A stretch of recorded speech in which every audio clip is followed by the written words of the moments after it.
अस्सलाम वालेकुम दोस्तों, कैसे हैं आप? मैं हूं अमना ख़ान और आप देख रहे हैं अखुंज़ा का किचन। तो यहाँ मैं आई हुई थी बाज़ार और यहाँ मैं इसलिए आई थी क्योंकि मुझे यहाँ कुछ कपड़े लेने थे, लेकिन कुछ भी लेने जाओ डेकोरेशन पीस तो पसंद आ ही जाते हैं, नहीं तो कुछ और नहीं तो क्रॉकरी पसंद आ जाती है। तो यहाँ से मैंने फिर भी बहुत कोशिश करके ज़्यादा चीज़ें नहीं ली थी, बस एक ही चीज़ ली थी, वो मैं आपको आगे चल के दिखाऊंगी। वापस आके रात का टाइम था और दूसरे दिन थी मेरे घर में दावत, तो यहाँ मैं चिकन चरखा की प्रिपरेशन कर रही थी। इसको मैरिनेट करके रख दूँगी। सबसे पहले मैंने इसको डीप कट लगाए। ये मैं होल चिकन का एक साथ बना रही थी, तो पहले मैंने इसको डीप कट लगा दिए ताकि जो है ना आसानी से जो है वो मैरिनेशन हो जाए, क्योंकि पूरा जो चरखा जब हम बना रहे होते हैं ना, और अगर हम उसमें कट ना लगाएं तो वो फिर बड़ा फीका फीका सा बनता है। अच्छा, साथ में मैंने ले लिया था पानी और इसके अंदर मैं डालूँगी नमक और सिरका डाल दूँगी। इसके अलावा जो है ना बस से मिक्स करेंगे और मिक्स करने के बाद इसमें मैं डाल दूँगी चिकन। ये प्रोसेस इसलिए भी ज़रूरी होता है कि एक तो चिकन बहुत अच्छे से क्लीन हो जाता है, और जो दूसरा, क्योंकि ये होल चिकन है, अंदर अंदर इसके ब्लड वगैरह होता है, वो भी अच्छे से क्लीन कर देती है। इसे अराउंड 10 टू 15 मिनट्स पानी में डिप करके रखना था। उसके बाद जो है वो मैं इसकी मैरिनेशन रेडी करूँगी। यहाँ मैंने दही लिया था 1.5 कप, जिसे मैंने स्ट्रेनर में डाल दिया था। इसका सारा पानी निकल गया था। उसके बाद जो गाढ़ा गाढ़ा दही था ना, वो मैंने इसमें डाल दिया था।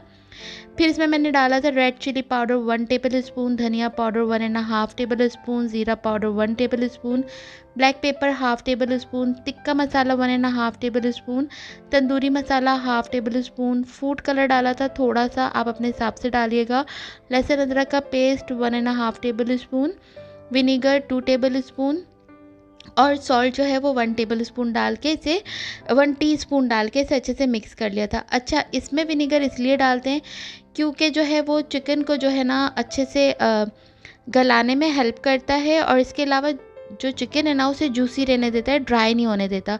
तो विनीगर बिल्कुल स्किप मत कीजिएगा। और टिक्का मसाला और तंदूरी मसाला जो हम इसमें डालते हैं ना, उससे इसका फ्लेवर बहुत ज़्यादा इन्हेंस हो जाता है, तो वो भी ज़रूर डालिएगा।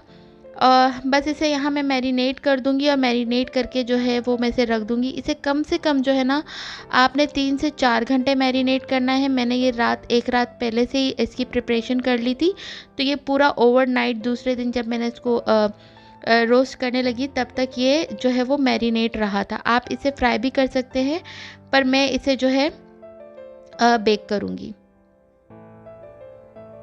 साथ साथ सफाई भी कर लेनी है, वो तो ज़रूरी है, वरना तो इतना फैलावा फैल जाता है। अच्छा, इसके बाद रात ही में जो है ना वो मैंने तैयारी कर ली थी चिकन के सालन की। इसे हम चिकन टिक्का सालन भी कह सकते हैं। ये बहुत डिफरेंट स्टाइल से, मतलब बनता तो उसी स्टाइल से, लेकिन फ्लेवर बिल्कुल चेंज होता है। तो ये बहुत ज़्यादा पसंद किया था मेरे मेहमानों ने। यहाँ मैंने 3 मीडियम साइज़ के प्याज लिए थे। जब ये ब्राउन हो जाएंगे तो इसमें थोड़ा सा पानी डाला था। पानी इसलिए भी इसमें डाला जाता है कि ये जो है ना कुकिंग प्रोसेस रोक देता है। इसके अलावा जो है ना इसलिए भी डाला जाता है कि जब हम सालन भून रहे होते हैं ना, तो ये जो प्याज है वो बिल्कुल गायब हो जाते हैं, अच्छे से गल जाते हैं। इसके बाद 1 टेबल स्पून लहसुन अदरक का पेस्ट डाला था। इसकी रॉ स्मेल ख़त्म होने तक इसको फ्राई करेंगे। और उसके बाद यहाँ मैंने चिकन लिया था, ये 1.5 केजी से थोड़ा सा ज़्यादा था, 1.5 किलो से थोड़ा ज़्यादा था। इसमें मैंने जब अच्छे से इसका कलर चेंज हो जाएगा तो धनिया डाला था 1 टेबल स्पून, ज़ीरा पाउडर डाला था 1 टेबल स्पून, कुटी हुई मिर्च डाली थी 1 टीस्पून, और ब्लैक पेपर इसमें लिया था हाफ़ टी स्पून, नमक 1.5 टीस्पून, और सालन मसाला जो है वो 1 टीस्पून। अच्छा, ये इसीलिए भी मज़े का बना था क्योंकि इसमें मैंने टिक्का मसाला डाला था, और वो ज़रूरी डालिएगा क्योंकि उसी से इसका फ्लेवर ना बिल्कुल चेंज हो जाएगा। लगेगा ही नहीं है कि हम चिकन का सालन खा रहे हैं, ये बहुत डिफरेंट टेस्ट आता है। तो यहाँ मैंने टिक्का मसाला लिया था 1.5 टीस्पून, और हल्दी भी डाली थी हाफ़ टी स्पून, जो मैं पहले भूल गई थी। और बस इसे अच्छे से मिक्स करेंगे। जब भुनाई हो जाएगी तो ये क्यूब्स है जिसमें टमाटर, प्याज और मिर्च हैं, इसको अच्छे से मैंने पीस कर बनाया हुआ था। मैं आपको इसका अभी ये ख़त्म हो गया है तो मैं इसकी रेसिपी आपको ज़रूर दूंगी आगे जब भी मैं बनाऊंगी। बस इसे जब ये सॉफ्ट हो जाएगा ना, बस इसकी यहाँ हमने करनी है भुनाई, इतनी भुनाई करनी है कि ये बिल्कुल ना इसका रोगन अलग हो जाए। लेकिन भुनाई जब बिल्कुल रोगन अलग होने लगेगा ना, उस वक्त इसमें हमने डालना है कसूरी मेथी। ये मैंने 2 से 3 टेबल स्पून के करीब डाली थी। इससे भी फ्लेवर बहुत चेंज हो जाता है और ऐसा लगता है बिल्कुल बाज़ार जैसा खाना ना हम लोग खा रहे हैं। और फिर यहाँ मैंने लिया था 2 ग्लास पानी, इसको बहुत देर तक नहीं पकाना। और साथ-साथ इसमें मैंने थोड़ा-सा डाल दिया था धनिया और कवर करके बस इतना कि इसमें जब उबाल आ जाए, थोड़ा-सा ये पक जाए और रोगन अलग हो जाए, तब मैंने यहाँ फ्लेम बंद कर दिया था। ठंडा करके इसे भी मैंने फ्रिज में रख दिया था क्योंकि सेकंड डे फिर थोड़ा-सा पकेगा, ज़्यादा नहीं। अच्छा, साथ-साथ मैंने मीठा भी रात ही में बना लिया था, तो यहाँ मैंने लिया था 2 केजी दूध और इसमें मैंने कलरफुल सेवइयाँ डाली थी 2 कप। 2 केजी दूध में जब उबाल आया ना तो 2 कप सेवइयाँ डाली थी और जब वो हाफ़ केजी कम हो गया, रिड्यूस हो गया ना हाफ़ केजी, उसमें मैंने चीनी डाली। वैसे तो इसमें 1 कप चीनी पूरी डलती है, लेकिन यहाँ मुझे खोया डालना था और खोया भी मीठा था, तो यहाँ मैंने 1/3 कप जो है वो शुगर डाली थी। और उसके बाद जो है ना इसमें मैंने ये खोया डाला था, ये मीठा था। वैसे अमूमन जो है वो फीका डालते हैं, लेकिन मेरे पास मीठा पड़ा हुआ था तो मैंने चीनी कम डाल के ये डाल दिया था। और इसके बाद जो है ना इसमें मैंने डाला था इलायची पाउडर हाफ़ टेबल स्पून के करीब, और 3 पीस ना मैंने बड़े-बड़े साइज़ के खोया के डाले थे। और इसके बाद ये ऑप्शनल है, बादाम और पिस्ते मैंने डाल के थोड़ी-सी देर बस पकाया था, ज़्यादा नहीं, और बस ये बिल्कुल रेडी था। इसे ना मैंने ठंडा होने का इंतज़ार नहीं किया क्योंकि मुझे इतनी नींद आ रही थी, मैंने गरम-गरम ना बाउल में डाल दिया था और उसके ऊपर जो है वो बादाम और पिस्ते से गार्निश कर लिया था। इसे हमने गरम-गरम डाला, लेकिन इसके ऊपर जो है ना मैंने जल्दी से क्लिंग रैप लगा लिया था। क्लिंग रैप लगाने से ये होता है कि जो इसके ऊपर मलाई आ जाती है ना, ऐसी पपड़ी सी बन जाती है, वो नहीं बनती। और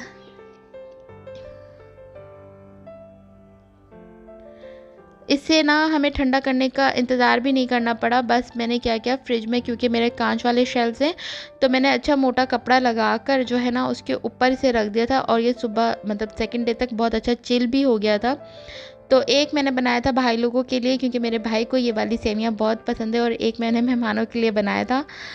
और बस ये भी रेडी हो गया था। फिर मैं सो गई थी और फिर सेकंड डे जब मैं उठी तो जो मैं लेकर आई थी ना, ज़्यादा तो कुछ नहीं लाई थी, कपड़े लाई थी जो मुझे आप लोग को अभी नहीं दिखाने थे। बाद में जब मैं सारा कुछ रेडी कर लूँगी ना फिर दिखाऊँगी, और किसके लिए लिया था वो भी ज़रूर दिखाऊँगी, बताऊँगी आप लोगों को। इसके अलावा मैंने ये लिया था डेकोरेशन पीस, मुझे बड़ा ही पसंद आया था। तो ये टेस्ट ट्यूब इसके अंदर डल जाती है और इसके अंदर बस एक फ्लावर डलता है, तो ये मेरे पास पड़ा हुआ था, मैंने यही इसमें लगा लिया था और ये बड़ा ही खूबसूरत सा लग रहा था। अच्छा, इसके अलावा अज़लान ने जो है ना एक अच्छा खासा भंड मारा था मेरे सोफ़ों पर, परमानेंट मार्कर से उसने जो है ना ये सब कुछ ड्रॉ कर लिया था। यहाँ उसने AC2 जो लिखना सीख लिया ना, उसने कैप वगैरह जो बनाना सीख लिए, ट्रायंगल, सर्कल, सब कुछ इसमें उसने अपना एक्सपेरिमेंट जो है ना वो मेरे सोफ़े पे कर दिया था। तो ये इतना बुरा लग रहा था, पर क्या करें, बच्चे हैं, ये सब कुछ तो चलता ही रहता है इनके साथ। इसके बाद फिर मैं आ गई थी यहाँ बनाने। हमारे गांव में ना डेली रात में चावल ज़रूर बनते हैं और खनीस वाले चावल बनते हैं। तो ये जो ग्रीन दाल है, वैसे तो ये हाफ़ कप लेनी चाहिए थी 1 किलो के लिए, लेकिन मैंने 1 है ना हाफ़ कप ली थी। बाद में मैंने इसे थोड़ा-सा डाला था, ज़्यादा नहीं डाला था। तो ये चावल बना रही थी और इसे मैंने बॉईल करने के लिए रख दिया था। ये तब तक बॉईल करना जब तक खनीस जो है ना वो गल ना जाए, यानी ग्रीन दाल। साथ-साथ मैं पास्ता भी बना रही थी। ये मेरा बड़ा सिग्नेचर पास्ता है और ये हर दूसरी रेसिपी में आपको मिल जाएगा। तो जो है वो मैंने इसकी रेसिपी नहीं दी, बस ये रेडी हो गया था, इसे भी मैंने साइड में कर लिया था। इसमें ये मैंने 600 ग्राम इसमें जो है वो पास्ता यूज़ किया था, यानी 1 एक पूरा पैकेट और एक आधा पैकेट। साथ-साथ यहाँ गाजर का हलवा जो मैंने फ्रोज़न था वो मैं बना रही थी, ये मैंने खुद से फ्रोज़न किया था। अच्छा, दाल भी हो रही थी, तो साथ-साथ मैंने क्या किया कि साग फ़ौरन से जो है ना रेडी करना चाहिए, वही क्यूब्स हैं जो मैंने बना कर रखे थे। और इसके अलावा जो है ना प्याज और हरा लहसुन, इसकी जगह ना आप टमाटर नॉर्मली भी एक यूज़ कर सकते हैं।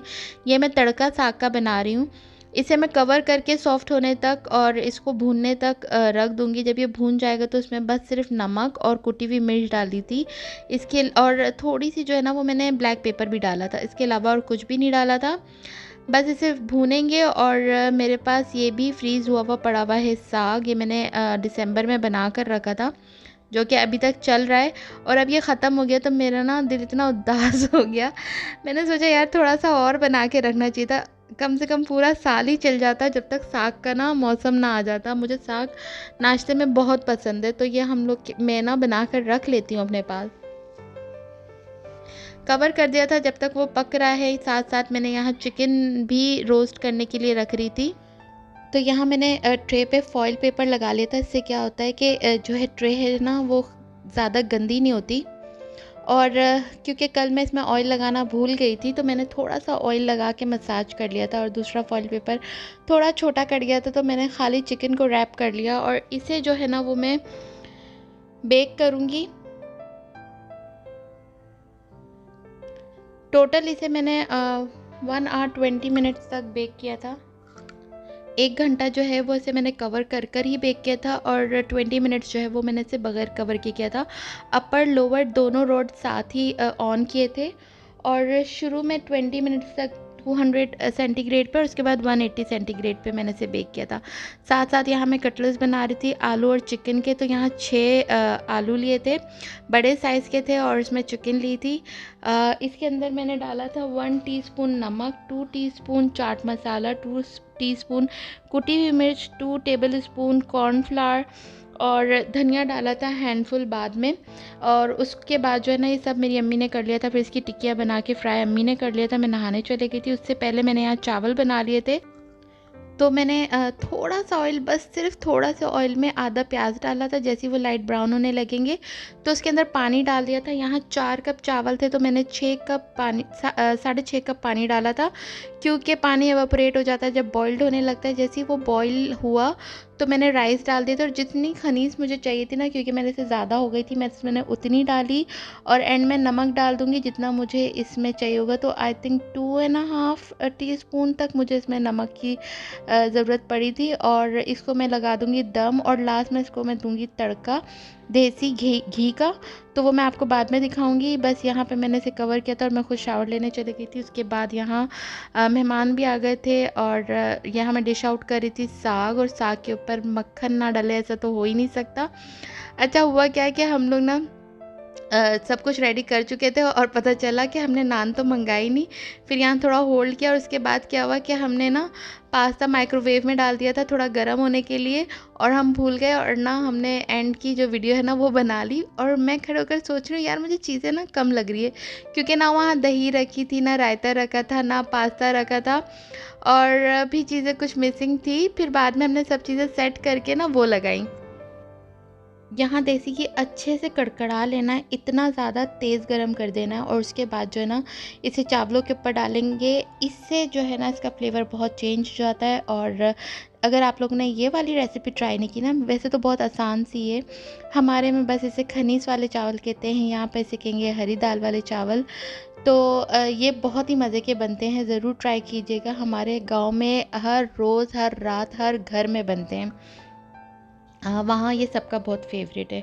अच्छा, इसके अलावा जो है ना ये चिकन रोस्ट हो चुका हुआ था, इसको भी मैं निकाल दूँगी, और इसका सिरप जो है ना वो बिल्कुल ज़ाया नहीं करना, वो भी ऊपर से जो है ना हम डाल देंगे इसके, क्योंकि सारा जो फ्लेवर है ना वो इसी सिरप में है। वैसे तो चिकन में भी है, ऐसी बात नहीं है।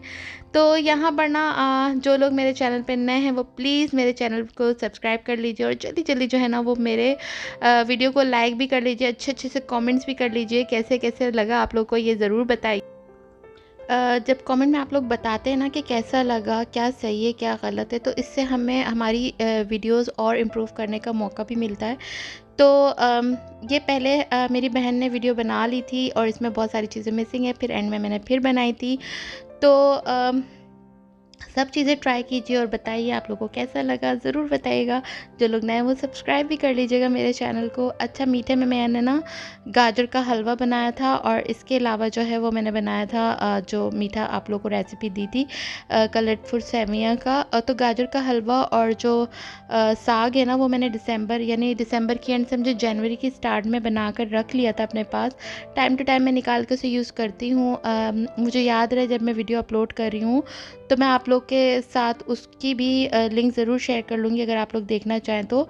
और बस यहाँ मैं अपनी वीडियो एंड कर रही हूँ। और आप लोग को कैसा लगा ज़रूर ज़रूर बताइएगा। पीछे बहुत ज़्यादा आवाज़ें आ रही होंगी क्योंकि जिस टाइम मैं वॉइस ओवर कर रही हूँ ना, उस टाइम बहुत शोर होता है। 15 मिनट की वीडियो पे ना मुझे 2 घंटा लग गए वॉइस ओवर करने में, क्योंकि बहुत ज़्यादा आवाज़ें आ रही थी। बहुत ज़्यादा मैंने कट किया, लेकिन फिर भी कहीं न कहीं तो आएगी आवाज़, तो वो प्लीज़ इग्नोर कीजिएगा और मिलते हैं नेक्स्ट व्लॉग में। तब तक के लिए जी अल्लाह हाफ़िज़।